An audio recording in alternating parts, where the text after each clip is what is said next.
Guys, what is so shocking here, like if you come to Kampala, you see that side, just keep watching. Keep watching, guys. You will see A lot of Indians. I saw a lot of Indians outside here, guys.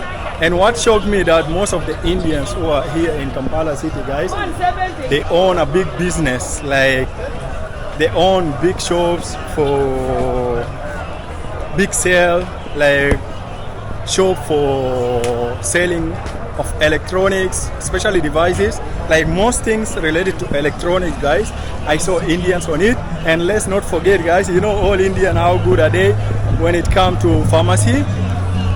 Most of the pharmacy shop I found outside here, guys, I'm seeing Indians, they're the one owning it. And you all know how Indians are good in business, guys.